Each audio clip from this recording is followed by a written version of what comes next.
Hello hi friend, नमस्ते प्रणाम। मैं सोनी त्रिपाठी उर्फ घूंघट वाली भाभी स्वागत करती हूँ अपने यूट्यूब के चैनल में। कैसे हैं आप लोग? मैं तो बहुत अच्छे से हूँ, माता रानी से मनाती हूँ। आप लोग भी जैसे रहिए, जहाँ भी रहिए मस्त रहिए, अपने अपने काम में व्यस्त रहिए और थोड़ा सा टाइम निकाल के हमारा वीडियो देखा कीजिए। आज हम आप लोग के लिए बहुत ही प्यारा तीज स्पेशल सोहर गीत लेकर आई हूँ। आप लोग मेरे गीत को सुनिए और मेरा गीत आप लोग को थोड़ा सा पसंद आए तो प्यारे से कमेंट में ज़रूर बताइएगा। बहुत बड़ा हमारा सोहर गीत नहीं है, लेकिन बहुत ही प्यारा है। आप लोग सुनिएगा और अपना प्यार और सपोर्ट दीजिएगा। चैनल पर नए होंगे तो चैनल को सब्सक्राइब करना बिल्कुल ना भूलिएगा। आइए मैं आप लोग को सुना रही हूँ, सुनिए। सोवत रहलिया टरिया सपन एक देखे, सपन एक देखे ओ सासू दुआरा पे आए मेहमान त हथवा त्रिशूल लिए हो। सासू दुआरा पे आए मेहमान त हथवा त्रिशूल लिए हो। सोवत रहलिया टरिया सपन एक देखे, सपन एक देखे ओ सासू दुआरा पे आए मेहमान त हथवा त्रिशूल लिए हो।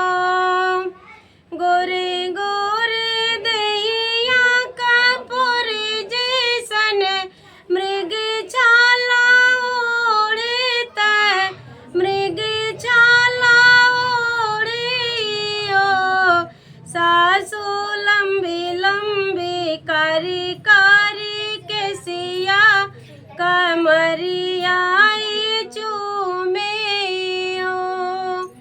सासू लंबी लंबी कारी कारी केसिया कमरिया चूमे हो। दूजे हाथ लिए बेल फलवा त हमके थमाए, त हमके थमाए इहो सासू मुस्काई दिए दिलासा। सुबह सुबह हुई है, सुबह सुबह हुई है इहो। दूजे हाथ ले बेल फलवा त हमके थमाए, त हमके थमाए ओ सासू मुस्काए दिए दिलासा।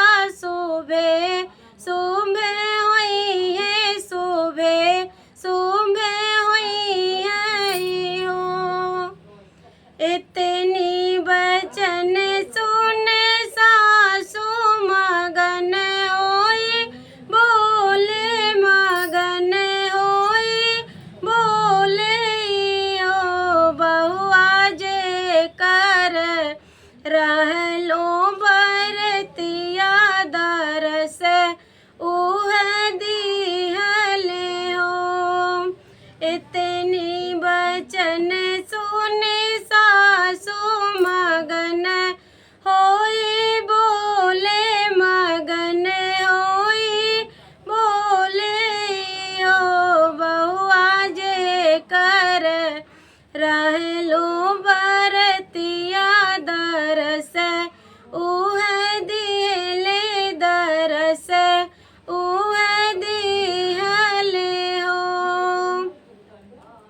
देवादि देवे महादेव त ओही त्रिशूल धारी, ओहे त्रिशूल धारी ओ बहुआ ओने ही के लंबी लंबी केसिया त मृग छाला पहने, त मृग छाला पहने हो।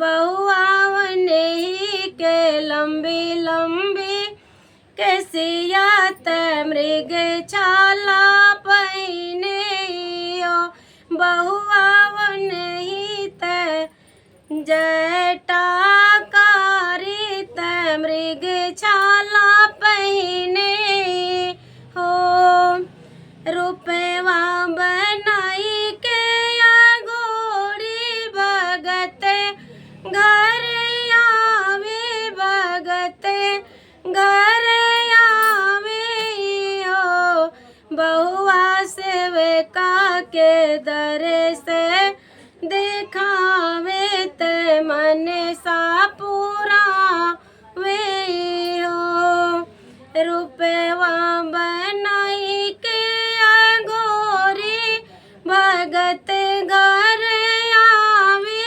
भगत घर आवे हो बहुआ सेवका के दर से दिखावे त मन सा पुरावे हो बहुआ सेवका के दर से दिखावे त मन सा पुरावे हो सोवत रहली अटरिया सपन के देखे सपन के देखे हो सासू दुअरा पे आए मेहमान त हथवा त्रिशूल लिए हो।